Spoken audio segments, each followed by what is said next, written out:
Our MC wakes up in the body of an absolute loser of a noble Liam, and upon realizing that he is now in a kid's body, he freaks out. His father scolds him for making such a scene, but he's in a good mood today, so he just tells Liam to sit down and try to not be a disappointment. Liam still can't believe this is all real, so he is sure that he'll wake up sooner or later, but the next morning, he wakes up still stuck as Liam Hamilton, so he's just going to have to accept that this is his life now. A little while later, his personal maid comes into his room to help him get dressed, so Liam asks her a few questions and finds out that he's the fifth son of Count, and that party yesterday was to celebrate the birth of his new baby sister. Later that day, Liam is having a chat with his older brother Bruno to try and piece together a bit more about his current life, and he finds out that Bruno is the fourth son of the Hamilton noble family, but they are on the verge of losing their status as a nobility. Basically, there's a rule in place to prevent noble families from becoming entitled Karens, and it states that every noble family must accomplish something great within 3 generations, otherwise they will be stripped of their status as nobility and get demoted to commoner. As it turns out, the Hamilton family is currently on its 3rd generation without any major accomplishments, which is why their father and the oldest son, Albrevet, are anxious to make some kind of contribution to society in order to maintain their status as nobility. Bruno, on the other hand, doesn't really care if he ends up becoming a commoner because he's just a chill guy who doesn't give a frick. Liam is surprised by how nonchalant Bruno is about the whole situation, but to be honest, he doesn't really care either. He literally got here yesterday, so he doesn't know what to do with his life in the first place. Just then, their lesson teacher arrives and announces that he will be beginning their magic lectures shortly, and as soon as Liam hears the word magic, he leaps out of his chair and asks if he really gets to learn how to use magic. Bruno is a bit surprised by Liam's enthusiasm, so he tells him that there are a bunch of grimoires down in the family storeroom, so he can go take a look if he wants. But Bruno warns him not to get his hopes up too high because most people don't have an aptitude for magic. Even so, the magic instructor encourages Liam to learn about it because understanding magic is important even if he can't use it.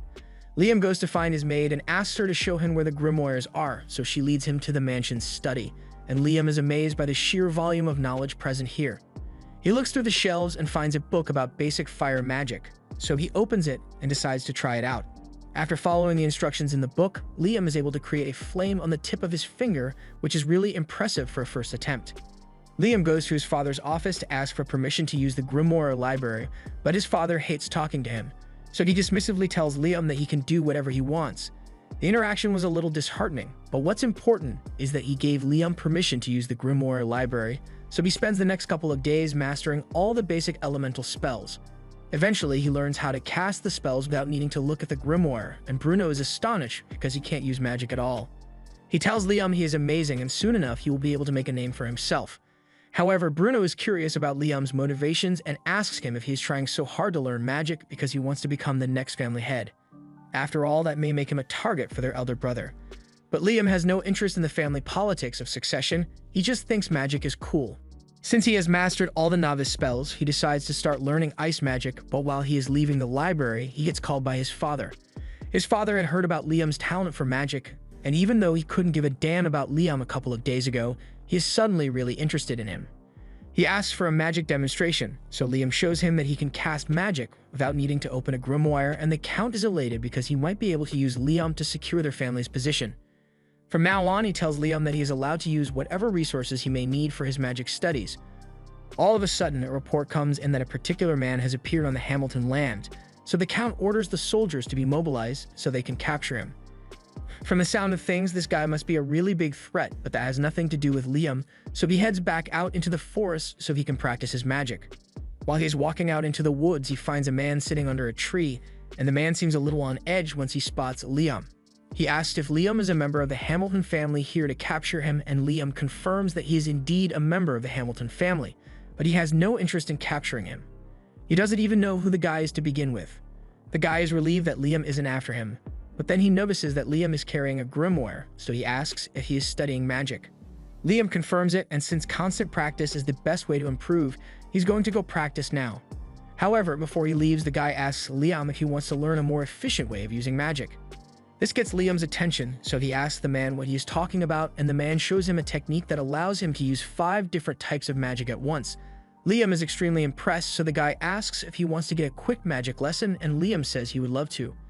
The guy is honestly surprised that Liam is being so polite since nobles are known to be quite the arrogant bunch, but Liam is different, mostly because he just reincarnated here recently.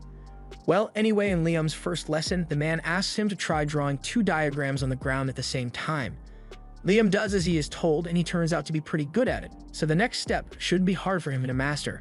He now tells Liam to try using two different spells at the same time, so Liam attempts it with a flame cutter on his right hand and a fireball on his left. After visualizing the spells, Liam is able to simultaneously cast them on his first try, and the man is truly amazed because it is extremely rare for one to be able to use this technique, let alone on their first attempt. He encourages Liam to keep going and tells him to try using 3 spells at once instead of 2, so Liam gives it a try, and it seems to be working at first, but then his magic suddenly fizzles out, so Liam gets disappointed. However, the man assures him that he performed the technique properly, so the only reason the magic died out was because he doesn't have enough magic power in his body right now to sustain it. Casting multiple spells at once consumes an insane amount of magic power, so Liam just needs to learn to control his magic a little more so he will be able to maintain the simulcast. For now, the man is going to give him a little lesson about the nature of the techniques, so he asks Liam to sit on the ground while he makes an illustration in the dirt. These are prime numbers, and the man explains that the multi-spell casting technique only works with prime numbers. He has no idea why it works that way though. Basically, you can cast 1, 2, and 3 spells at once, but if you try to cast 4 at once, it won't work no matter what you try. Right now, the man has a limit of 13 spells at once, which is unbelievably impressive, but honestly, he has enough magic power that he can easily go up to 16. However, due to the prime number rule, he can't activate any higher simulcasting until his magic power can accommodate 17 spells. Liam is currently 12, so the man is confident that with a solid training routine, Liam will be able to raise his magic power to great heights, and to help him with that, the man offers him this special ring. The ring is basically a massive grimoire and has all sorts of spells stored on it, so Liam can learn them whenever he wants. Liam excitedly puts the ring on, and more than 300 spells begin flowing into his little head.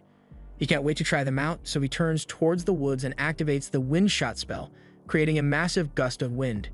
He is really happy with how this turned out, so he turns back to the man to thank him, but the man is nowhere to be found. Just then, Liam's maid shows up and warns him that it's dangerous to be out in the woods alone right now. Apparently, there's a suspicious man on the loose, so she tells him to be careful about talking to strangers, but that aside, she came here to give him a grimoire his father wants him to have, so she hands him the book and walks off to return to the mansion. The man then reappears behind Liam, and so Liam asks him where he went to a second ago, but he tells him that he never actually left. He was just using invisibility magic to stay hidden since he can't let anyone find him here. That aside, that's a really interesting grimoire Liam just got, so the man offers to show him a neat trick. He tells Liam to open the grimoire and try summoning a spirit while wearing the ring he gave him, and when he summons a fire spirit, it gets absorbed into the ring. He does the same with all the other elemental spirits, so he can ask for their help later, but by the time he's done, he realizes that the man is gone, and this time he won't be coming back. Before he left, he wrote a message for Liam in the dirt and told him, "Keep training your magic and you will surely become a great mage in the future. And by the way, don't snitch on me. If anyone asks, I was never here." Liam knows very little about that man, but is undeniable that he learned more this afternoon than he ever would have learned on his own, so he will forever respect him as his master. A month after Liam first met his master, he has remained consistent with his training, and now he is far more skilled at wielding his magic. Just then, Bruno comes up to Liam. He is surprised to see that he has made white charcoal on his own. White charcoal burns a lot hotter than regular charcoals, and it creates no smoke. It is really useful. However, it is almost impossible to make without a special furnace and extreme precision. So he is amazed that Liam could create this much with nothing but magic. He also notices that Liam has a bag full of Lecro crystals, crystals that help one restore expended magic power, and asks if Liam made those by himself as well. Liam confirms this, although he did have a bit of trouble perfecting the technique at first since it requires him to use 5 types of magic at once, but he eventually figured it out. Bruno is glad to see that his little brother is so talented, because that means he will probably be fine on his own. As for Bruno, he's getting married soon, so he won't be around anymore. Liam is shocked since this is the first time he's hearing about any marriage, so Bruno explains that he is marrying into a low-ranking noble family. They have less money than the Hamilton family, but you will have more freedom there, so he's happy with the arrangement. Liam doesn't know how to feel about this, but he says he's happy for Bruno. And before Bruno leaves, he wants to give Liam some advice. He tells him that their father wanted a daughter so he could marry her off to the royal family and secure the Hamilton family's position as nobility. However, Liam turned out to be a boy, so he deemed Liam a failure back then and decided to try again for a daughter. However, in the meantime, he grew increasingly anxious about their family's position, so in a desperate attempt to achieve something, he sent out a force of 1,000 men out to go slay a monster that had been sealed away in the forest. However, that plan failed miserably, resulting in the loss of over 90% of the forces. Their father is still trying to gain an achievement for the Hamilton family, but personally, Bruno thinks the family is cooked, so he wants Liam to think about a way to live independently. Liam decides to take Bruno's advice about independence, so he decides to sell his products to make some money of his own. This works out great for him since the white charcoal is a valuable commodity and fetches a decent price, but he needs something a little more profitable if he's going to make enough money to live on his own. Since he's in town already, Liam decides to take a break at a noodle shop and asks for a bowl of ramen. The shop lady prepared one bowl for him, and Liam absolutely loves the taste, and so do a lot of people in town, but all the noodles here have to be made from scratch and don't last very long, so Liam comes up with a great idea to make some extra profit. After a little tinkering, he goes to see his maid and the head chef while they are making dinner and asks them to taste his latest invention. He puts a block of noodles in a bowl and tells them that all they need to do is pour hot water over it, and after they do so, it turns into a delicious bowl of noodles. Liam used his spirits to cook and dehydrate the noodles, so now they'll last for a really long time and can be prepared almost instantly. He is sure his invention will be widely loved, so he rushes to the Merchant Guild to sell it. But to his disappointment, the merchant tells him he can't distribute Liam's product for him since he is only the 5th son of the Hamilton family. As such, he will need written permission from his father or his eldest brother, Albrevet, to sell any original goods in this land. Liam doubts he can get permission without having to hand over the profits as well, so he gives up for now and leaves. And once he is home, we find out that Albrevet was the one who told the merchant to deny Liam's request. He can't stand the idea that his little brother is more successful than him, so he's going to do whatever it takes to stop him from succeeding. However, while Liam may not be aware of his brother's grudge against him, he's going to sell his products no matter what it takes, so he decides to take some drastic measures. First, he loads a bunch of his products into an item box he created with the man's ring, and afterwards he begins casting summoning magic. But this time, instead of summoning a spirit, he intends to use it to summon himself. Initially, this looked like it was going to work like teleportation, but instead he summons a perfect clone of himself and sends it off to a neighboring land. If he isn't allowed to sell his items within the Hamilton region, then he's just going to have to sell them somewhere else. Several days later, Liam's clone sends a message to him about all the recent sales it has made, and at this rate, Liam might actually be able to become independent.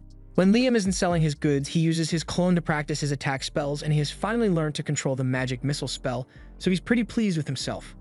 All of a sudden, he hears someone approaching, so he dispels his clone and goes out to find out who it is, and to his surprise, he finds out it's Albrevet.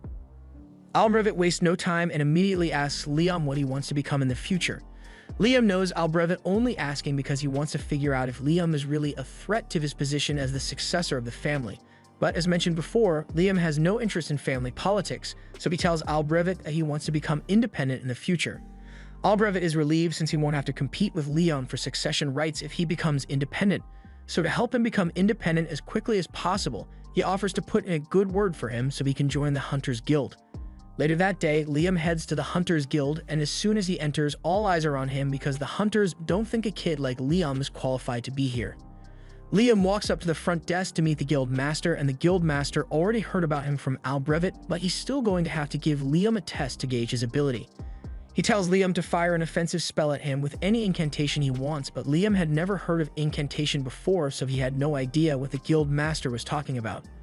The guild master had been expecting Liam to be slightly stronger than average since Albrevet recommended him, but after Liam fires his spell, the guild master has a near-death experience. Luckily, Liam had the sense to not aim directly at him, so after calming himself down, he grants Liam B-rank status. Now that Liam has an official ranking, he heads out to complete his first mission, but before he leaves, he is approached by a girl. She introduces herself as Asuna Aquage, and she was really impressed by what Liam is capable of, so she asks if he wants to team up with her. Liam was planning to go out solo, but he doesn't mind having a partner with him, so he agrees to team up with Asuna, and she's overjoyed to hear that. She then grabs his hand and leads him away so they can get to work, but Liam is confused since neither of them has actually been given a mission yet. Asuna explains to him that missions are only handed out to parties that are A rank or higher. The rest of the ranks have to go out and slay dangerous monsters for a reward, and as luck would have it, they just so happen to run into a wolf monster. Unfortunately, it turns out to be an entire pack of wolves, so Asuna isn't sure they'll be able to handle this many. Liam, on the other hand, thinks this should be an easy victory with the two of them, so he asks Asuna to finish the wolves off once he has incapacitated them. He then summons a couple of earth spirits and uses them as bait to get the attention of the wolves, and once the wolves bite down, Liam has the gnomes expand to lock their jaws in place. And now that they can no longer move, Asuna is free to cut them down one by one. All in all, there were 42 wolves killed, and when they present the carcasses to the guild master, he is so impressed by their skill that he tells them he has a special mission for them. There's apparently an important person coming to this town in a few days, so he wants Liam and Asuna to take out an armored caterpillar that has been blocking the path. There'll be a disaster if an important person coming were to get hurt while visiting their town, so Liam is taking this very seriously. They find the caterpillar fairly easily, but no matter what they try, they can't seem to kill it. All Asuna's strikes and all Liam's magic just bounces off its tucked shell, and if this keeps up, then they'll never be able to take this thing down. While taking a break, Asuna jokes that the only thing that could get through that caterpillar's armor would be a meteor, but there's no way they can get a meteor to strike right here. However, Asuna's comment gave Liam an amazing idea, so he asks her to draw the caterpillar's attention while he gets ready. Asuna has no idea what Liam is planning to do, but she goes along with his plan and distracts the caterpillar, and once it is in position, Liam opens his item box and drops a massive boulder on the worm, killing it in one blow. The method was so effective, in fact, that they managed to kill a second caterpillar. Liam was worried there might be more caterpillars around, so he used his search spell after killing the first one, and sure enough, he found a second lurking nearby, so he killed it too. The guild master is so impressed with Asuna and Liam's performance that he offers to give them 5 times the original reward, and a couple days later, when the important person is set to arrive, Liam, Asuna, and a lot of the townspeople wait outside to see who it is. Liam's father and Albrevit are there as well to greet their guest, but for some reason, the man seems to have taken an interest in Liam. A lot of stuff happens and James ends up calling a meeting with Liam, but Liam has no idea why. The man introduces himself as James Stanley, and he wants to get straight to the point, so he asks Liam how he got Raymond's ring. He thinks Liam must have stolen it, but Liam gets up and yells that he would never do such a thing to his master. He explains the whole encounter he had with that man in the forest, and after hearing the whole story, Stanley finds it really amusing since that sounds exactly like something Raymond would do. He apologizes for accusing Liam of theft since he hadn't realized Raymond took on a student, but since he's here anyway, he wants to see how strong Raymond's student really is. He tells his assistant, Simon, to go stand over in the corner and asks Liam to fire his most powerful spell at Simon. Liam agrees to the test, so he gets into position and prepares to cast his magic missiles, but for an extra boost, he decides to use an incantation. He recently learned that incantation amplifies the magic power used in casting a spell, and for the best effect, the words used in the incantation must have some significance to the caster, so Liam starts reciting the names of his favorite idols. The incantation evidently works because Liam's spell casting is boosted from the usual 7 to 11 at once, and poor Simon over here can't handle it, so the attack breaks through his shield and he gets hit. James is impressed with Liam's capacity for high-volume magic, so he offers him a reward and says he will be granted the status of a knight. Becoming a knight means Liam is now independent, so Albrevit will probably stop watching him from now on since he's no longer a threat to his succession. Anyway, James knows Raymond really well, so he knows that Raymond loves playing practical jokes and asks if anything like that has happened to him recently. And now that he mentions it, when Liam was training to master his item box, he ended up using it to drain out the lake in the forest. But when he did this, he found a letter left there by Raymond. It was addressed to Liam and said that Raymond had wanted to give Liam 100 kilograms of gold as a graduation gift, but it all sank to the bottom of the lake, so instead he decided to turn the gold into gold dust and mix it into the river. Liam thinks it was just a waste of all that gold to dump it all in that river, but from what James knows about Raymond, there's probably more to it than just a practical joke, so it might be worth looking a little deeper into it. Liam takes James' advice and decides to head back to the lake to suck up all the water again, but this time he gets the bright idea to use his item box to separate the gold dust from the water, and when he does this, it activates a hidden door. Inside, Liam finds a note from Raymond, and it says Liam can have this maximum level grimoire as his real graduation gift since he figured out the riddle. Raymond himself was never able to master it, but Liam might get some use out of it.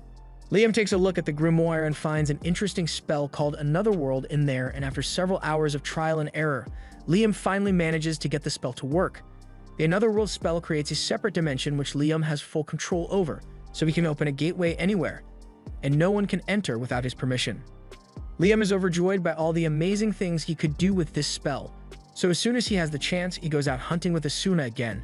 They are up against a massive frog this time, so Liam first tries using his fire spirits to attack it, but that wasn't enough to kill the frog. In retaliation, the frog begins charging up its ultimate attack, so just before they get hit, Liam pulls Asuna into his pocket dimension. Thanks to this, both of them remain safe from the frog's electrocution, and once the frog finally runs out of energy, they finish it off. A little while later, they return to the guild with the frog's magic stone, and the guild master can hardly believe that they managed to pull it off. That quest was A rank, so he at least expected them to struggle a little, but it looks like it was barely a challenge for Liam. Asuna gets upset at the guild master because he keeps referring to Liam alone even though she fought alongside him. The guild master apologizes, but since Liam kind of did everything, he forgot Asuna was even a member of the team. He can see that Asuna is upset that she's so much weaker than Liam, so he does the responsible thing and suggests that Liam make Asuna his slave. Neither of them thinks it's a good idea, since as a slave, Asuna would be forced to obey any commands Liam gives, but then the guild master mentions the fact that as Liam's familiar, Asuna would automatically grow stronger in proportion to Liam's strength. And as soon as she hears that, she's on board with becoming Liam's slave. Sure, she won't be able to refuse if Liam ends up making pervy requests, but Asuna trusts that he wouldn't do that. And even if he did, she wouldn't mind.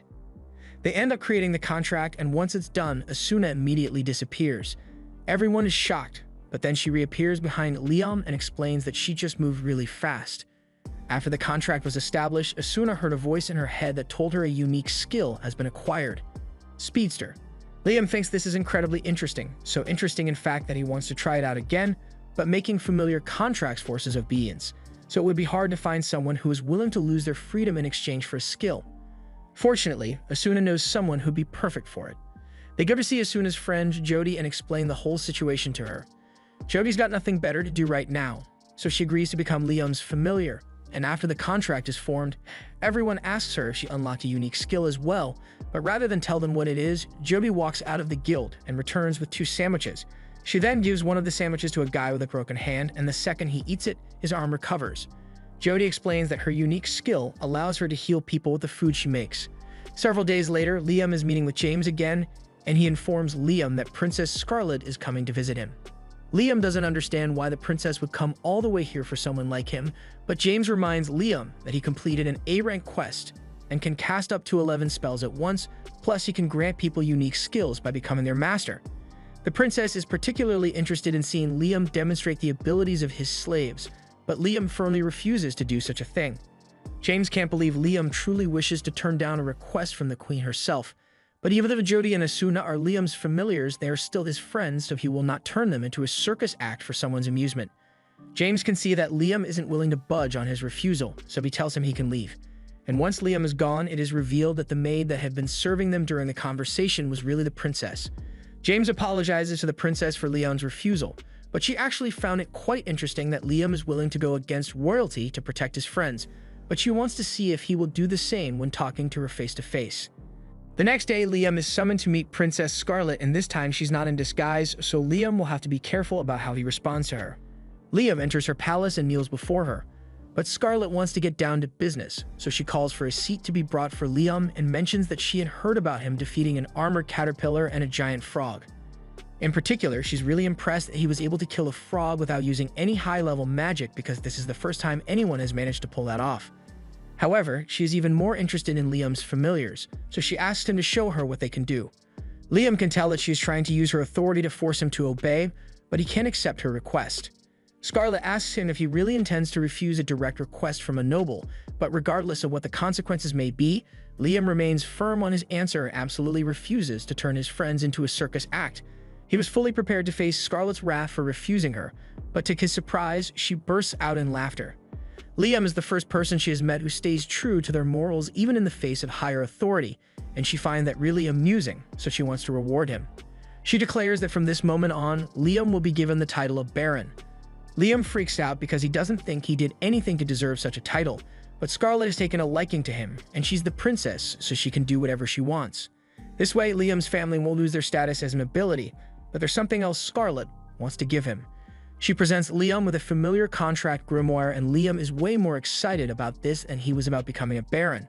So he thanks Scarlet profusely and goes on his merry way to practice with his new grimoire.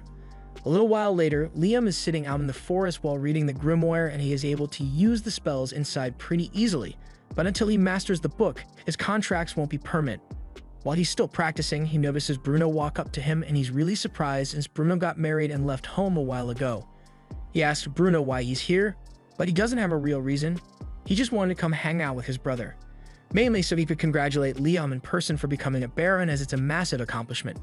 He tells Liam that he basically outranks their father now, but Liam doesn't understand what he means since their father is a count and Liam is only a baron. Bruno explains that while barons are lower ranked than other counts, this country separates nobles into different categories. Basically, those who accomplish something and earn their titles on their own, and those who inherited their title. So of course, those who earn their titles are seen as more impressive. Liam had no idea that was how it worked, but even if he now outranks his father, he doesn't really care since he just wants to learn magic. As he is walking through the halls, he comes across Albrevet, so he greets him. But Albrevet rudely ignores him, so Liam is left wondering why he is so mad. Meanwhile, Albrevet is absolutely furious that his stupid little brother is somehow overshadowing him. While he's walking, he overhears a couple of maids talking about how much Liam has been accomplishing lately, and he takes great offense to this. So he yells at them and says if they think Liam is so amazing, then maybe they should quit and go work for him instead. The maids realize Albrevet is jealous of Liam, so they quickly apologize for offending him. But Albrevet isn't done yet, so he asks the maids if they think Liam is better than him. The answer is pretty clear since one of them is a magic prodigy who earned himself a title at the age of 12, while the other is an entitled brat who hasn't a single noteworthy thing in his life. However, the maids would like to keep their jobs, so they don't say this and instead tell Albrevet that he is better than Liam. Albrevet then walks away in a huff, and he is determined to prove that he really is better than Liam, so he swears that he will accomplish something as well. The next day, Liam meets with Asuna and Jody in town, and the three of them seem to have become quite popular. Mostly because of how pretty Jody and Asuna are, and consequently, every guy in the crowd is staring daggers at Liam out of jealousy. Moving on, Liam wants the three of them to officially form a party, but he doesn't want to force them to do something they don't want to do, so he asks if they are okay with it. Neither Asuna nor Jody have any reason to object to Liam's idea, so they agree to form a party with him, and later that day, they all head out into the forest on a mission. Jody uses her bow and arrow to strike a wolf in the neck, and while it's weakened, Asuna runs in and finishes it off with her sword. Liam compliments Asuna because she has become a lot faster since she became his familiar. And speaking of improvements, Jody notices that she no longer has old lady vision thanks to the contract making her a kid again. Liam asks if it's always a good thing to have better vision, and as far as Jody is concerned, she would ever say no to having better eyesight, especially since she's an archer. Since that's the case, Liam raises his hand and casts an enhancement spell on Jody's eyes, allowing her to see way farther than she could before. Asuna asks Liam about what he just did, so he explains that he just used a basic enhancement spell to give Jody better vision. Asuna thinks that sounds really cool, so she asks Liam to cast an enhancement spell on her as well, but Liam doesn't think that's such a good idea. He could probably enhance Asuna's combat power, but they would be risky since there's a high chance she would break her bones under the stress of her new strength. But something like boosted vision has no real drawbacks. With her 20/20 vision, Jody can practically snipe anything that is within range of her bow, and it's all thanks to Liam, so she's really grateful. After a long day of hunting, Liam and the others return to the guild, but they are shocked to see the place in absolute chaos. They ask what happened and are told that Albrevet caused a huge mess by breaking the forest seal. Liam immediately realizes that Albrevet must have attempted to defeat the monster sealed in the forest out of twisted jealousy, and Liam believes this is partially his fault, so he runs out to the forest to assess the situation. He and the others soon arrive on the scene, and it is much worse than anything they could have imagined. Dozens of soldiers are badly wounded and many more are already dead, so Liam is absolutely horrified. He then spots Albrevet lying on the ground injured and runs over to check on him, but as soon as Albrevet sees him, he gets up in a frenzy and starts yelling that he hasn't failed yet. Just then, the guildmaster takes a stick and whacks Albrevet over the head with it because the situation is already crazy enough as it is, so he doesn't need a crazy, insecure noble running around. Once Albrevet is taken away, the guildmaster approaches Liam and tells him he's glad he came. Asuna asks him about what's going on, so he explains that the dragon fiend Raiden used to be sealed inside these woods thanks to the hard work of Liam's great-grandfather, but Albrevet undid that seal in a failed attempt to kill Raiden, so it's now on the loose. They know how to reseal the beast, and the guildmaster has already gathered all the necessary people to do it, but there's something preventing them from sealing Raiden away again, and that's Raiden's children. The little Radons are actually the ones responsible for all the damage that was done here, and if this much carnage can be caused by the little ones, then imagine what the real Raiden can do. Luckily, since Raiden has been sealed away for so long, it'll take about a week for him to regain his strength and attack. So if they can manage to reseal Raiden before then, they can avert a disaster. Liam plans to help as much as possible, so he races over to Raiden's location and finds him being guarded by the 3 little Radons. The little Radons aren't that big, so Asuna decides to try her luck and runs in for an attack, but as she does so, one of the little Radons shoots a fireball at her, and although she manages to dodge it, the tree behind her gets completely vaporized. Liam then tries using his magic missiles to attack, but the Radons use their fireballs to counter, so Liam doesn't know what to do anymore. His strongest attack spell did not affect them, but he still has one more trick he could try, so he orders Asuna to take Jody and run. The Radons all charge at Liam, but before they could get to him, he opens his Anotherworld gate and lets them fall in, so they are all trapped inside now.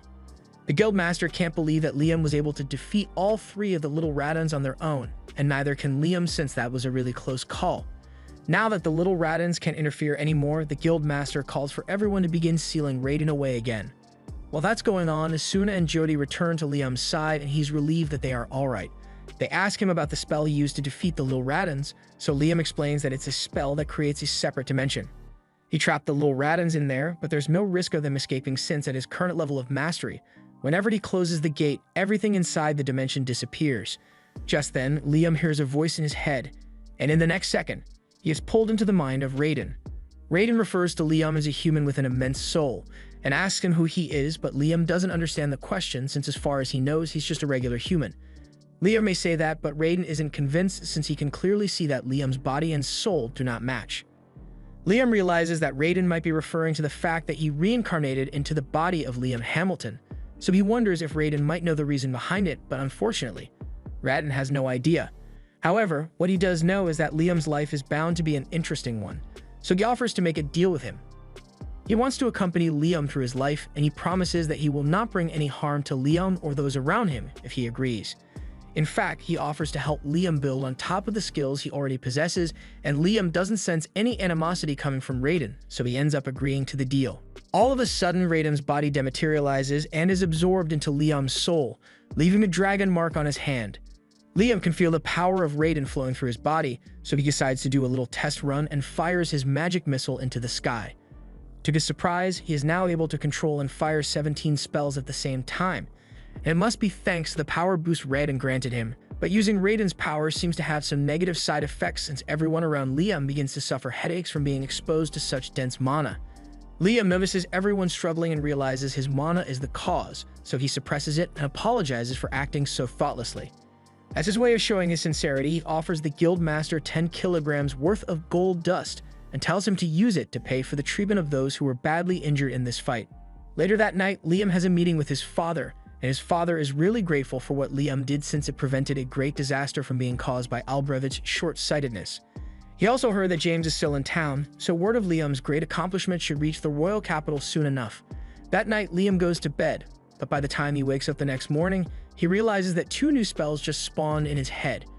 He rushes outside so he can test out the spells. With several hours of practice, he is finally able to use one of them and summons a little Raiden. With a little more practice, Liam will be able to make the little Raiden useful for combat, but as of now, it's pretty much just a cute pet. While Liam is playing with the little Raiden, Princess Scarlet happens to walk up behind him, and she recognizes the magic Liam just used as holy magic. She already knew Liam was impressive, but to think he would be capable of using holy magic at such a young age. Anyway, that's not why Scarlet is here today.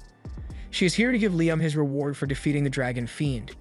She personally wanted to grant him a higher title of nobility, but the other nobles were really opposed to the idea of a landless child being promoted so frequently, so instead, she decides to give him the Order of the Phoenix, 3rd class. While she's here, she also wants to hear about how Liam managed to defeat the dragon, since depending on the details, she may have to declare him as their country's hero. However, the princess is completely horrified upon learning that Liam absorbed the Dragon Fiend. She thinks this means she was totally wrong about him, but then again, she did just see him use holy magic, so maybe not. In any case, she tells Liam to keep that detail secret no matter what, and the next day, Liam receives a chest filled with 3,000 gold coins as hush money. He doesn't understand why the princess wants him to stay quiet so badly, but he's just going to have to go along with it. However, even though he already got his hush money from the princess, James grew suspicious and called for a meeting to ask Liam what happened. Liam tries to deny anything special happened, But for the princess to pay him so much hush money, it must have been a massive secret. So he interrogates Liam a little, and eventually he ends up cracking and reveals that he can use holy magic. He demonstrates one of the spells that he can use and informs James that this spell allows him to get rid of all negative status effects, including petrification and poison. He believes this is incredible, but its power is to be expected since holy magic is considered an act of God. He asks Liam if he knows anything about the War of the Three Dragons, and Liam doesn't, so he begins explaining the story to him. Long ago, there was a battle between three great dragons that lasted until only one stood victorious. It is said that the dragon's victory was largely due to its use of holy magic, and after that, the dragon supposedly joined a human, and its magic was used to found this kingdom. When James says join, the first thing that pops into Liam's head is that the dragon and the human got married and had children, but that's not the case. James points out that Liam is a prime example of what it looks like to join a dragon. And now that he thinks about it, Raiden did enter his body, so the two of them are technically joined. James tells Liam that he's basically recreating the legend of this nation's founding, but as amazing as that is, there are more pressing matters to discuss. The Hamilton family's noble status came from the achievement of their grandfather sealing away a dragon fiend. But it turns out that Raiden was not a dragon fiend in the first place, but rather the nation's founding dragon, so Liam's family wrongfully sealed this nation's founder. If this information gets out, the Hamilton family's status as nobility would almost certainly be dissolved, and Liam doesn't want that since he knows how desperate his father and Albrevit are to maintain their status. But there's something that James is even more concerned about, since there's a chance that Raiden is angry about being sealed away, so he may be plotting his revenge against their nation. However, Liam has a little chat with Raiden in his head, and Raiden says he has no intention of retaliating against the humans, so all he is interested in is watching Liam develop. James says this is terrific news, and it wouldn't be a stretch to say that Liam is the savior of the kingdom for being able to grab the attention of Raiden. A little while later, Liam arrives at the guild, but before he could enter, the girls drag him away. Liam has no idea what's going on, so when they get a good distance away from the guild, he asks them what's going on. They explain that the guild was filled to the brim with people who were trying to join his party after hearing that Liam defeated a dragon fiend, and they all kept begging Asuna and Jody to convince him. The two of them wrote a list of all prospective applicants, and honestly, none of these adventurers are particularly impressive, but Liam is the party leader, so the decision is up to him. After that, Liam decides to head back to his house to read through the list, but as soon as he walks through the door, one of the maids says she has something to show him. These are all requests from the girls of various noble families because they want to become Liam's wife. Liam had kind of expected this to happen since he's popular now, but this many is more than he's prepared to handle. Even his brother is bringing him a letter at this point. But thankfully, he's not the one trying to marry Liam. It's one of the relatives of the family he married into. Since he's here, Bruno asks Liam what he did because it's not normal to receive this many marriage proposals at once, even if he did defeat the dragon. The only people Liam has told about the holy magic thing are the princess and James, but because the princess paid him so much hush money, the other nobles figured out that there must be something major going on with him. It's a bit of a pain, but Liam can't deny that he is really enjoying all the popularity he has now. Later that day, Liam heads out into the forest with Jody and Asuna because he has something he would like to show them. He opens his pocket dimension, and upon entering, Asuna and Jody find a huge house in the middle of the room. Liam explains that he had a carpenter build it, and then he moved it in here using his item box. And that's all impressive. But Asuna is concerned that the house will just disappear like what happened with the Raiden Juniors back then. Liam explains that he has fully mastered this spell and nothing inside will disappear anymore, which is why he put all this stuff in here. He gives Asuna and Jody a tour through the house, and they are both enjoying themselves, but Jody brings up the fact that this place is constantly bright, so it would be hard to go to sleep there. Liam comes up with an idea and decides to summon a shade spirit to darken the area. And while it does work, it works a little too well because the entire place is pitch black now. Liam tries to brighten it up a bit by having a fire spirit like the fireplace, but this still looks too much like a horror movie setting, so he asks the shade if it can control the level of darkness it creates. Unfortunately, the shade is low level, so it doesn't have control over its darkness. And although a mid-level shade would be able to do it, Liam hasn't learned the spell to summon one yet. Asuna thinks it's a real shame that the low-level shade can't just become a mid-level one, but that's when Liam remembers that his familiar contracts level people up, so he forms a contract with the shade, and it indeed levels up. The shade thanks Liam for forming a contract with it, and since it is now mid-level, it limits the level of darkness in the area to make it look like nighttime. He then tells Liam that he can call on him anytime, but Liam isn't sure he'll be able to summon the shade anymore since he doesn't know how to use mid-level spirit magic. However, the Shade points out that Liam is wearing a magic storage ring, so he should be able to use it to absorb and summon him whenever he wants. Liam hadn't thought of that, so he tried it, and the ring really does absorb the mid-level Shade.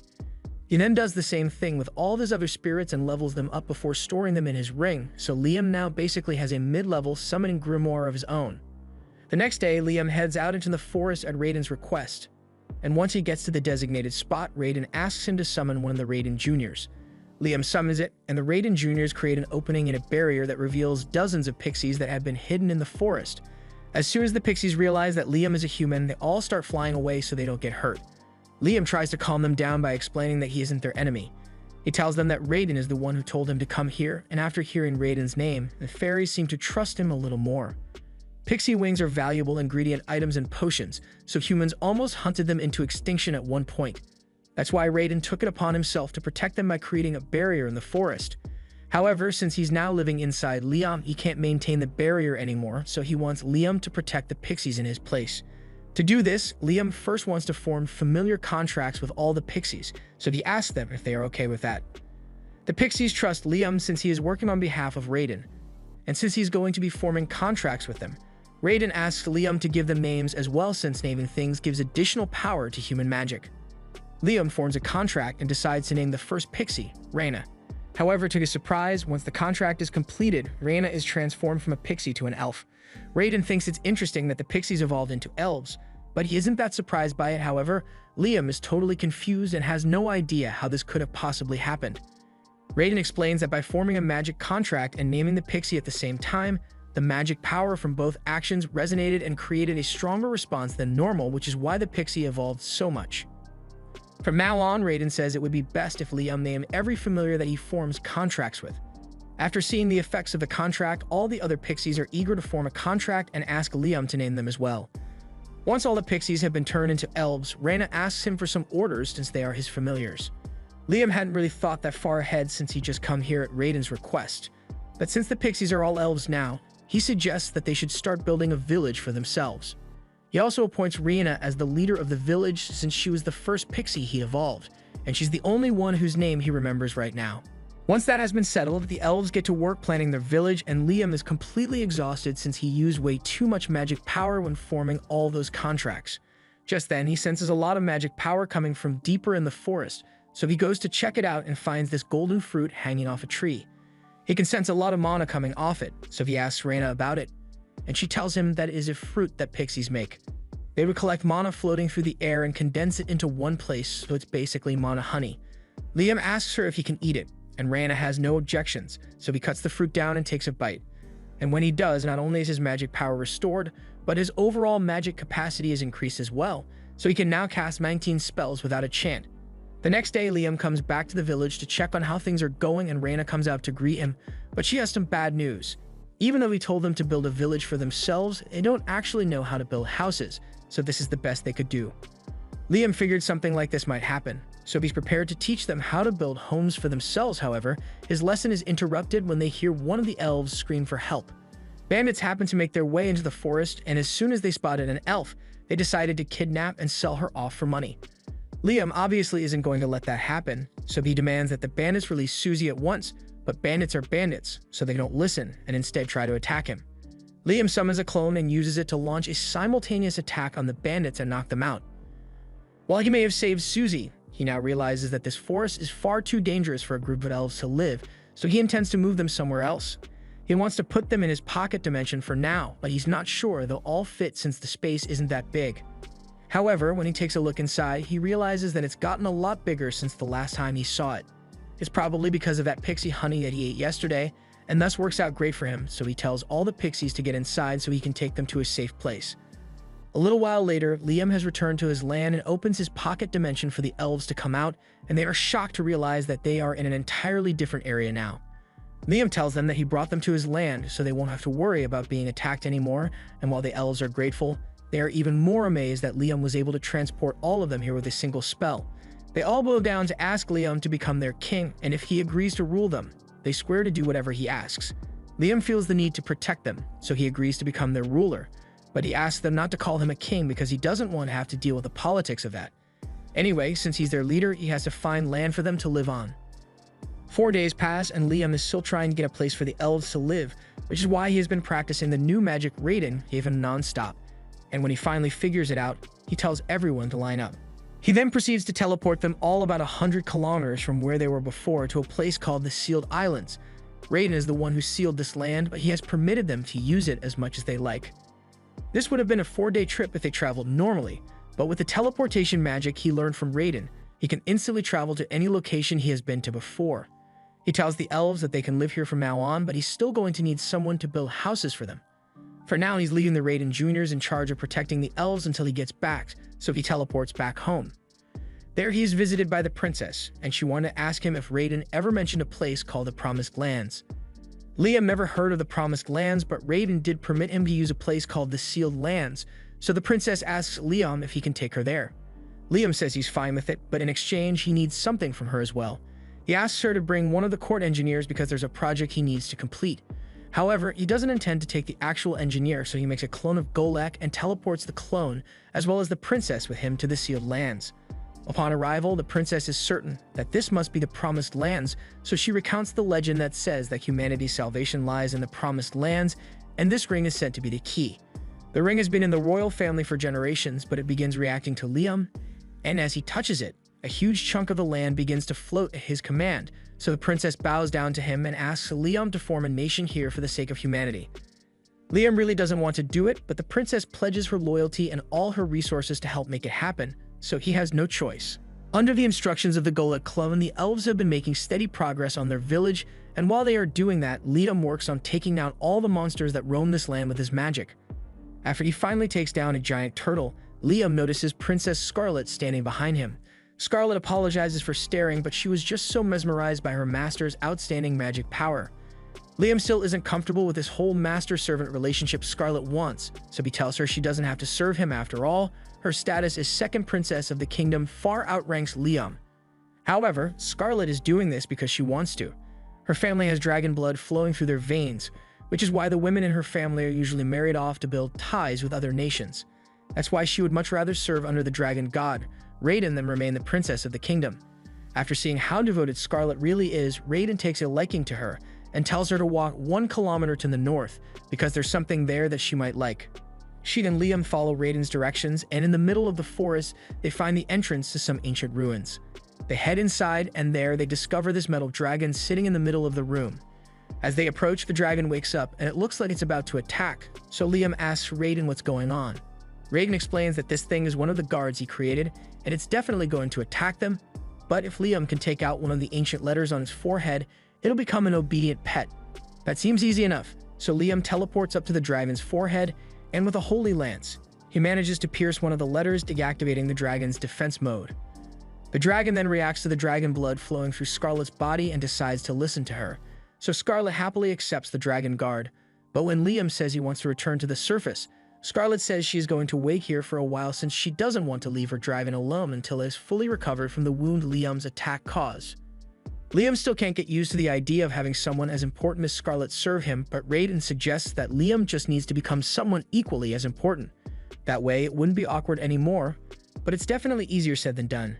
Just then, Liam notices a disturbance coming from the direction of the village the elves are building, so he teleports over to see what's going on, and to his horror, he finds the village in complete ruin. The elves tell them that this was caused by some wolfmen that attacked all of a sudden, and speaking of wolfmen, they show back up and begin demanding that the intruders leave this holy land immediately. Liam can tell that the wolfmen have mistaken them for intruders, so he tries explaining that they were given permission to stay here, but before he could say anything, the wolfman proceeds to attack him, so Liam is forced to teleport out of the way and defend himself with a little magic.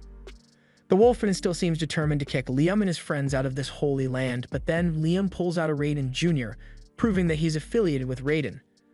The wolfman now realizes his mistake and sincerely apologizes for destroying the village, but the elves say it's fine since the wolves were just doing their duty since they serve Raiden. The girls suggest that the wolfmen should become Liam's familiars as well.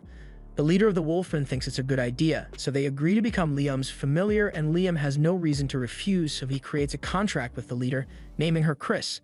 The next day, Liam returns to the village to see how things are going, and with the addition of Chris and all the other wolfmen, progress on the village has been going a lot quicker. As soon as Chris sees Liam, she jumps up to give him a hug, And when he asks how the construction has been going, Chris points in that direction and says they are still rebuilding one of the homes they destroyed yesterday. Once again, she sincerely apologizes for acting so rashly yesterday, but Liam says it's fine as long as the Wolfman can help repair the homes. Although things would definitely go a lot faster if Liam could just use magic to repair the homes instead, but there's no spell for that in the ring. Raiden tells him he can just create a repair spell for himself if it doesn't already exist. Liam had no idea it was possible for him to just create his own spells, so Raiden explains that all he needs to do is clearly imagine every step of the process of what he's trying to accomplish, and once he has done that, he casts the spell on a piece of wood and asks Chris to smash it for him. Chris does as instructed, but to her surprise, right after smashing it, the piece of wood repairs itself as good as new. Liam explains that this is the effect of the spell he just came up with, Keep Memory. It allows inanimate objects to maintain a particular state no matter what, so if he uses this on the homes, no matter what happens, the buildings will stay standing. After getting the hang of this spell creation thing, Liam begins experimenting with all kinds of spells and ends up creating explosive magic missiles. He intends to continue inventing more spells, but all of a sudden, he gets called because there's an emergency. Humans have invaded the land and are hunting down some pixies that live here. This is really serious, so Liam rushes out to investigate and discovers the intruders. He stands in their way and warns them to turn back because this is his nation. The men think Liam is just a stupid child, so they ignore him and continue moving, but then Liam fires a warning shot to make it clear that he is not messing around. The men don't take kindly to this, so instead of just turning around and leaving, they decide to attack, and they leave Liam with no choice but to take each and every one of them out. After all the soldiers have been taken care of, Liam returns to the village where Rihanna thanks him for protecting the pixies. These pixies used to live in the forest, but they were attacked by the soldiers who were trying to capture them, so they fled here for safety. Liam tells the pixies they are all welcome to stay here for as long as they want, and he is even willing to form contracts with them. But there are a lot of pixies here, so Liam spends a lot of time naming them, and he's starting to run out of names. The next day, Liam calls a meeting with the girls in his pocket dimension and shows them the helmet to ask if they know anything about it. Scarlet recognizes the crest on the helmet as that of Palta, and like the kingdoms of Jumiel and Quistador, Palta is a kingdom that borders the Promised Land. That can only mean that the men who attacked yesterday were likely Palta scouts, and if that serves as any indication, then scouts from Jumiel and Quistador will eventually start showing up as well. The three nations were once separated by the valley, but now that Raiden's illusion barrier is no longer in place, they must be trying to claim the land for themselves. Scarlet thinks that the only way to permanently stop anyone from taking over the Promised Lands is for Liam to form a nation here, and Liam agrees, so Scarlet begins listing the things he will need to form a nation. He needs land, people, and power, and Liam clearly already has land. As for people, as Liam's popularity spreads, people will naturally flock to his side, so he doesn't have to worry about that. The only thing left to consider is military power. Liam may be strong on his own, but he needs a defense force that's strong enough to protect the land even while he's not around. With that said, Chris volunteers to protect the Promised Land and swears that she will kill anyone who tries to attack it. Liam doesn't like how violent her statement was, but Wolfmen are well suited for combat, so he decides to entrust security to her after all. Scarlet tells Liam that all he needs to do is continue building his village while demonstrating his power by driving off enemy invaders, and sooner or later, the surrounding nations will realize that it would be far more beneficial to form an alliance with him. Everyone agrees on this plan of action, but by the next day, things had progressed far quicker than Liam thought it would. He is met by a man named Leonardo, and he introduces himself as a noble from the Jumiel Kingdom, sent here by the King of Jumiel to meet with Liam. He explains that the Kingdom of Jumiel does not want to fight with him, so he is here in hopes of forming an alliance with him. And if Liam agrees, the King of Jumiel is willing to offer Liam Princess Scarlet's hand in marriage. Liam is a little suspicious since he hasn't done anything to warrant such an offer yet.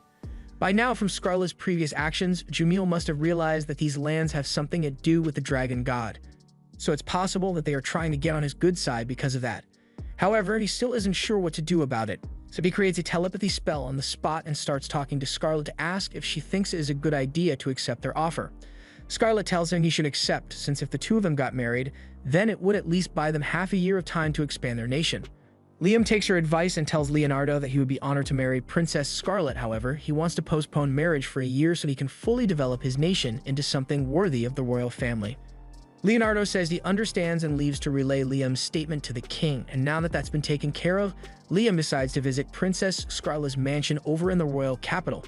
But it's a really long journey to get there, so he had Scarlet escort his clone back, and once the clone arrived, it teleported the real Liam here. Now that Liam has been to Scarlet's mansion, he can come back whenever he wants, and since this is his first time in the royal capital, he wishes he could go sightseeing. But since he is now the ruler of another nation, Liam needs to keep a low profile while he's here. Scarlet invites him inside to have some tea, but before Liam gets inside, he feels some of Raiden's energy radiating from this place, so he asks Scarlet if there's anything inside that could possibly be traced back to Raiden. As a matter of fact, there is something that fits that description, so Scarlet leads Liam to her mansion's cathedral, where a statue of Raiden has been preserved. This statue has been passed down through Scarlet's maternal family for generations, but Raiden had no idea this thing was still around since he had forgotten about it millennia ago. He tells Liam to go up to it and cast an all-clear spell, and when Liam does so, the statue begins to glow before being transferred onto Scarlet's body. Scarlet looks at herself and realizes she is now coated in strong-looking armor, and for some reason, she can feel immense power flowing through her body, so she attempts to cast one of Liam's spells and launches a holy lance. She manages to complete the spell, but it leaves her completely exhausted since she had to deplete all her mana to do it. Even so, the fact that she actually managed to cast the spell is amazing since she never could have done that before. Raiden explains that the armor Scarlet was just wearing was made to enhance the ability of those who wear it, and additionally grants them the ability to use some of Raiden's holy spells. Although Scarlet's body doesn't seem to be strong enough to handle the armor's full capabilities just yet. After all, this one is the golden armor, the strongest of all the armor sets that Raiden created. Scarlet could probably handle some of the lower rank armors, but they were all lost in battle, so there's no chance of getting one for Scarlet.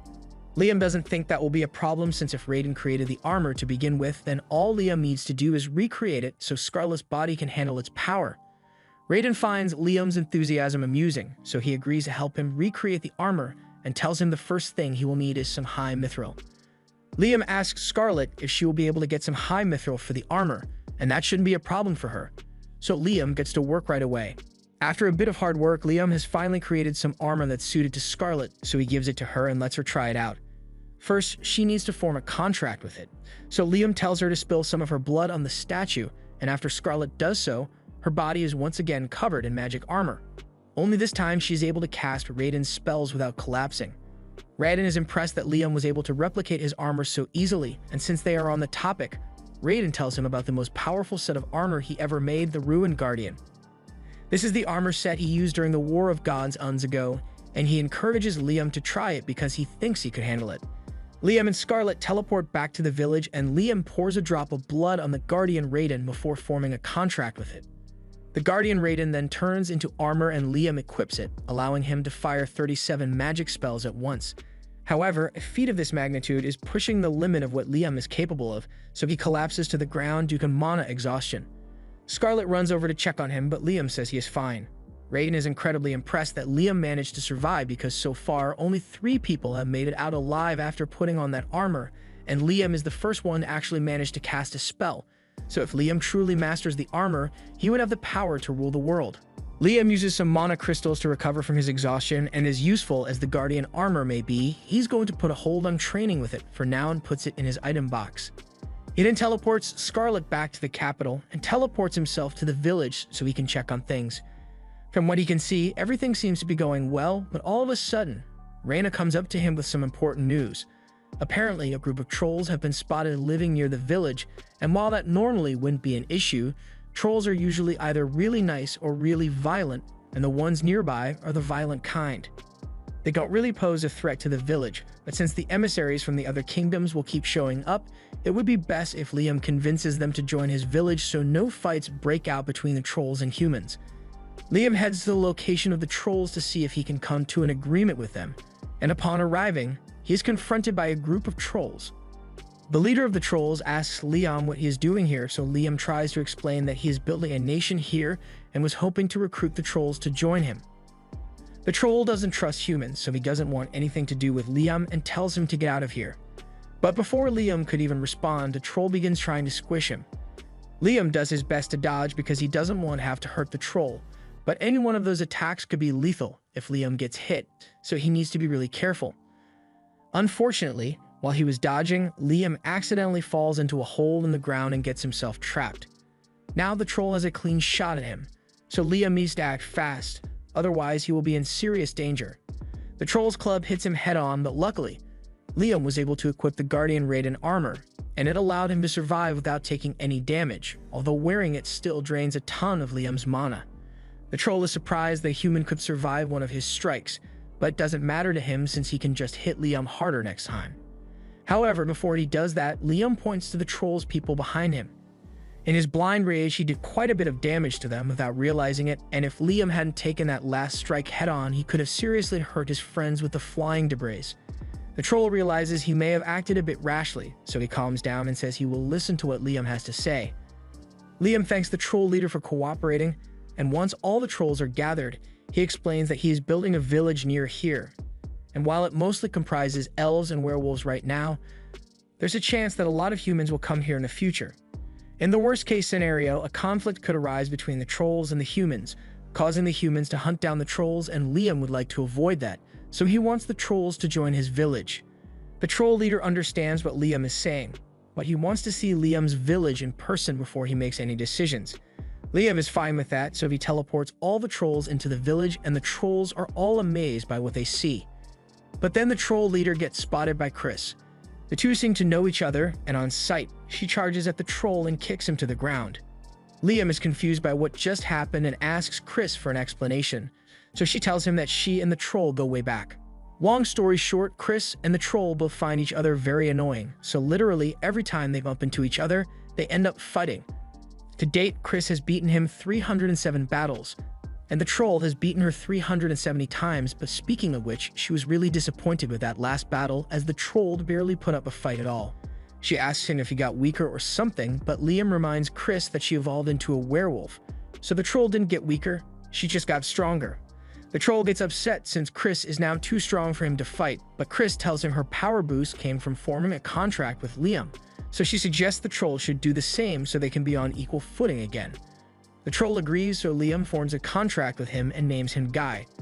The contract causes Guy to evolve from a troll to a Gigas, and while he may have shrunk, Liam can tell that his power increased dramatically. Now that Guy is stronger, Chris says she wants a redo of their battle, so she attacks Guy, and this time he is able to block the attacks and counter. To them, it may seem like a regular brawl, but with their current strength, even a single punch or kick could easily kill a normal person, so all the other trolls stand there in amazement. Liam tells them he can give them names too if they want, so the trolls graciously accept, and Liam now has to come up with 50 more names on the spot. Once all the trolls have formed a contract with Liam, he asks them to do a small favor for him, so they head back to the canyon and begin collecting huge rocks for him. Guy and the other trolls get to work for him, and Chris tries to help as well, but she is nowhere near as strong as Guy, so he tells her to just leave the manual labor to him. She refuses to give up, but eventually her legs give up instead, so Guy lifts the boulder off her back and asks Chris if she's alright. Chris is fine, but her pride isn't, so she runs off in embarrassment. After all the rocks have been gathered, Liam thanks Guy and the others for helping him, but Guy doesn't understand what he plans to use all these rocks for. Later explains that earlier, when he first met the trolls, he noticed a lot of ores there, so he wants to try melting down the rocks to extract the metals. He summons a gnome as salamander to create a furnace and blast the rocks until he ends up with a ton of iron, some copper, a little gold, and a tiny bit of mithril. Liam is really disappointed since he was hoping he could get more mithril out of the ores, as mithril is the main ingredient used to make those armor sets. Liam asks Raiden if it is really necessary to use mithril for the armor, and Raiden says mithril is vital since no other metals are strong enough to handle the stress the armor will go through. However, while Liam still doesn't have enough mithril, he does have a ton of iron, so he decides to just try his luck with the iron and see how it turns out. He melts down the iron and has his gnome make the mold for the armor so he can pour in the metal. And once that's done, he begins infusing it with Raiden's mana, while also giving it a name for good measure. He decided to name the battle armor Apollo after the sun, and after pulling out of the mold, we see that the Apollo battle armor was made in the shape of the sun. Liam figured that naming it would be more effective if the armor's form and its name matched, and it seems to have worked because the battle armor creation was successful. However, Liam runs into a separate problem that evening. Even though he successfully made battle armor out of iron, he still needs to come up with individual names for the armor sets for them to work, and he is all out of ideas for good names. After racking his brain all night, Liam was able to make 15 sets of armor, so he decided to distribute them evenly among the elves, werewolves, and trolls. Everyone gathers outside to test their new armor with mock battles, and both Guy and Chris seem to be enjoying themselves since they are stronger than ever before. Just then, a group of bandits happens to find their way into the forest, and as soon as they spot the elves, they immediately plan to kidnap and sell them all for money. However, they must be lacking a few brain cells because they think it's a good idea to threaten the elves here, even though there's a group of trolls and werewolves right next to them. The leader of the bandits declares that he will be taking the elves with him, and as long as they cooperate, he won't have to hurt them. Liam thinks he should do something, but before he can act, Rana tells him to let them handle this on their own. She then calls over one of the weakest elves, Mina, and tells her to beat up those bandits. Normally, Mina wouldn't be able to hurt a fly, but with the armor Liam gave her, she's able to instantly knock out all the bandits.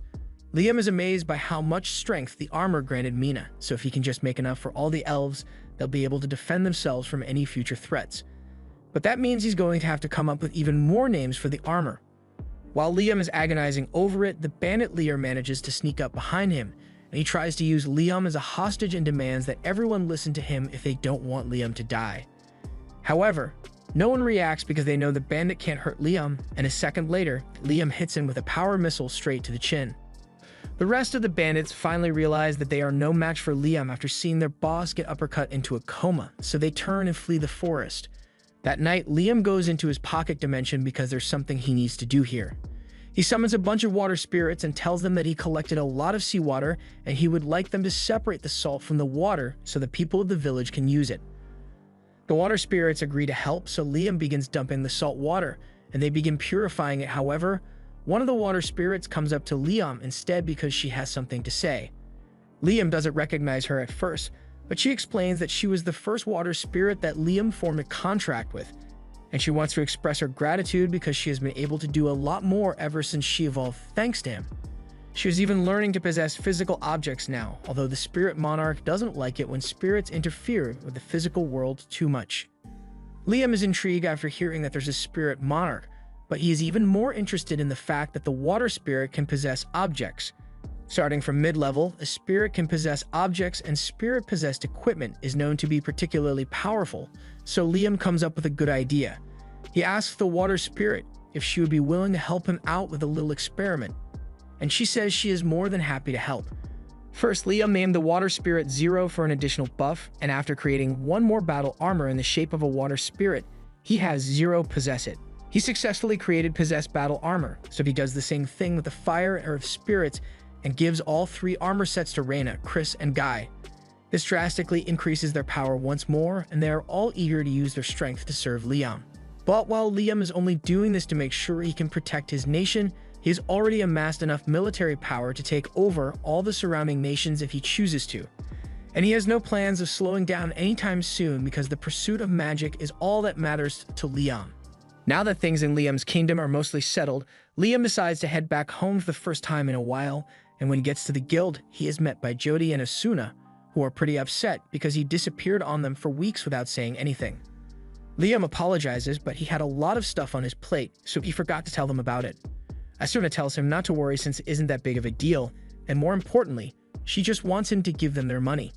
Liam doesn't know what they are talking about at first, so Jody reminds him that they asked him to hold on to some money for them a while back. When Princess Scarlet first paid Liam his hush money, he held a meeting with Jody and Asuna to tell them about it. He also wanted to give them their share of the money, which was this large chest full of gold coins. Asuna and Jody are hesitant to accept the hush money since they literally couldn't tell anyone about Liam's secret, even if they wanted to, since he could just order them to keep it secret. But Liam doesn't want to issue any orders, so he tells them to just take the money. Asuna and Jody eventually agree to take the money, but it won't be safe for them to have that many gold coins with them, so they ask Liam to hold onto it for them until they need it. And now, they need the money. Liam agrees to give it to them, but he's curious about what they could possibly want to spend all that money on. Neither of them say anything, but a few minutes later, they take Liam to a grimoire store and buy one for him as a gift. Liam takes a look at the grimoire, and after realizing that he has never encountered this spell before, he thanks Asuna and Jody for being so thoughtful. Afterwards, the three head back to the guild to catch up, and they find out that Liam has been building a nation recently. That explains why he was gone for so long, but now Liam asks them what they want to do. They have the choice to either join Liam's nation or they could stay in town and keep hunting, but it's not a difficult decision for them to make because they want to go wherever Liam goes. Liam is glad to hear that, but they can't head back to his nation yet because he still wants to try out that grimoire they gave him so he can master it. He uses the grimoire to cast the spell for the dust box and to fast track his mastery, He casts it over and over in rapid succession until he can do it perfectly with zero delay. Jody and Asuna are surprised that he could master the spell so easily, but that aside, they don't actually know what the spell does. Liam explains that the spell is called Dust Box, and it is pretty similar to an item box since you can put stuff in it, but there's one key difference. Liam takes a piece of fish and places it in the dust box for a minute, and after pulling it back out, the fish is completely rotten. Asuna and Jody are amazed, so they ask him if the spell is useful, but honestly, Liam can't think of any use for a spell that makes things age quickly. Just then, he spots a waitress with some wine and he comes up with a great idea. He runs off, and an hour later, he returns with a bottle of freshly squeezed grape juice. His theory is that if he adds some yeast to the grape juice and puts it in the dust box for a while, he will be able to make wine. They try it out and leave the grape juice in Liam's dust box for 5 minutes, and after pulling it out, the juice has become high-quality wine. Being able to produce wine in such a short amount of time is amazing, but it also applies to more.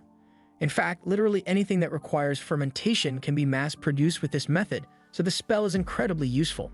A while later, Liam takes Jody and Asuna to his house and pulls out 10 different bottles of wine. He put 10 bottles of grape juice in the dust box 1 hour apart, so the bottle labeled 10 was in there for 10 hours, the bottle labeled 9 was in there for 9 hours, and so on. He wants Jody to help him taste test the wine, and she's happy to help, so she grabs wine number 1 and takes a sip, then number 2 and number 3 and 4 all the way to 10. Liam was a bit of an alcoholic in his previous life, so he's honestly pretty jealous that Jody gets to enjoy the wine instead of him. Once she's done tasting all the wine, Jody exclaims that the 1 hour bottle tastes like 1-year-old wine, and the 10-hour bottle tastes like 10-year-old wine. This means that 1 hour in the dust box is equivalent to 1 year of fermentation, and now that Liam knows that he can streamline his production process. Asuna is jealous that Jody is the only one who gets to taste the wine, but Jody is technically 40, while Liam and Asuna are still too young. Now that Liam is done with his experiment, he takes Jody and Asuna to his nation and introduces them to everyone. Everyone immediately accepts them, and to celebrate their new arrivals, the villagers hold a feast in Asuna and Jody's honor. All the different species prepare their favorite dishes for the feast, so Chris prepares a plate of grilled lamb, Guy prepares some roast beef, and Raina prepares some mushroom soup. Asuna can hardly contain herself anymore, so she digs in and starts eating as much food as she can, and soon enough everyone else does the same. The next morning, Liam takes everyone out into the nearby forest to pick fruit so he can make different kinds of liquor. They find a bunch of star fruit in the trees, so Guy and Chris begin competing with each other to see who can harvest the most fruit, but Raina yells at the two of them to stop because if they pick all the fruit now, then next year's harvest won't grow. Just then, Liam hears a scream coming from the other side of the forest, so he runs over to investigate, and to his shock, he sees a man biting one of the trolls. He uses his power missiles to blast the man off the troll, but before he could interrogate him, the man runs off into the woods. Guy goes to check on the troll who got bitten, but for some reason, Goem is acting really strange. He became erratic and suddenly tried to bite Guy's face off, so Guy was forced to restrain him.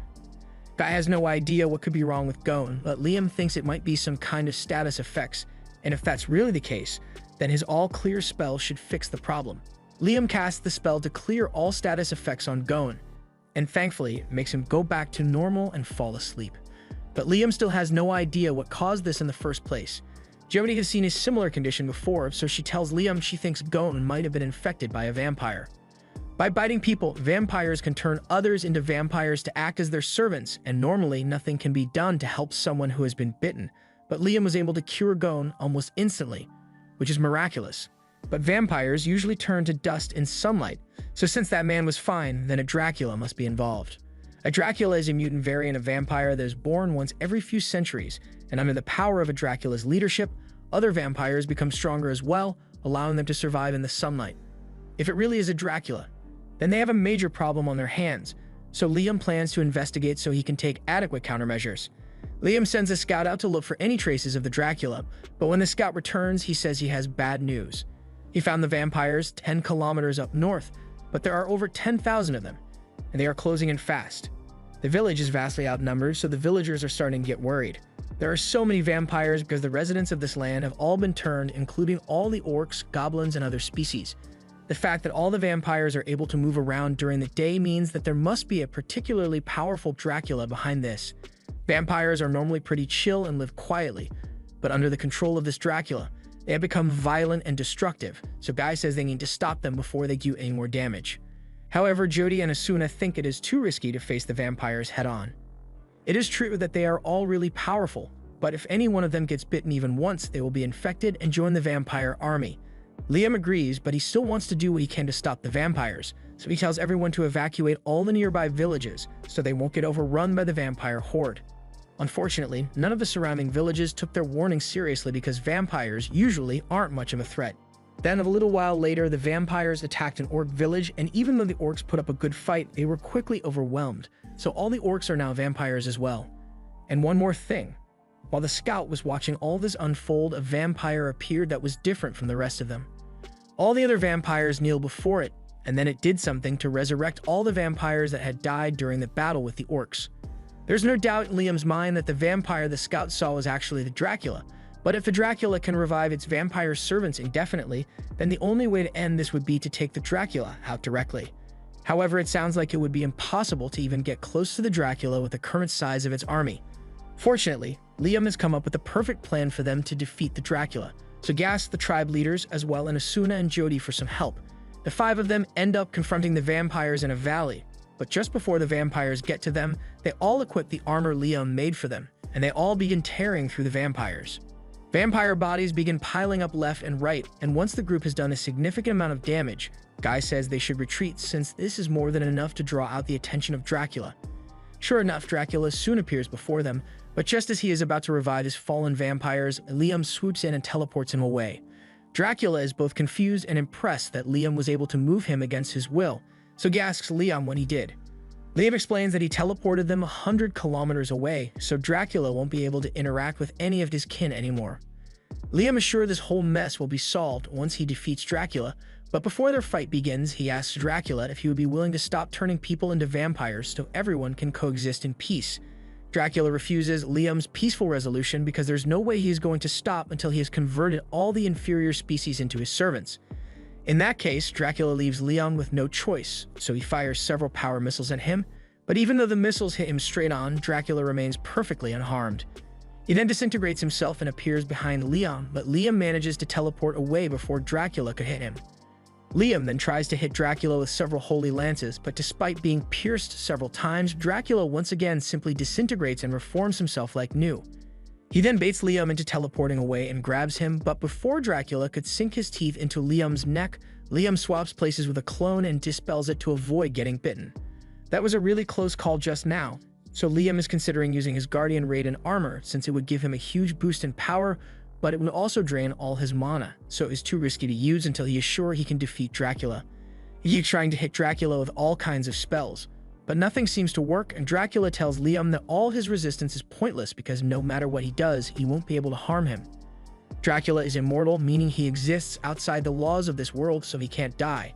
In fact, his body is merely a vessel that he uses to consume life force, so as long as this world exists, Dracula will remain indestructible. Liam thinks about what Dracula said earlier, and since he isn't alive as Dracula grabs him, Liam puts Dracula in his dust box.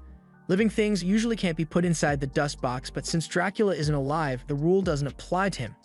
Now all Liam has to do is close the dust box and let time pass until Dracula eventually runs out of life force to keep himself going. Liam ends up standing there for 10 hours, meaning 10 years have passed for Dracula, and eventually he either ran out of life force or got so bored in there that he went into a state of suspended animation, so Liam has successfully defeated Dracula. This was the end of episode 7. Subscribe to not miss the next part.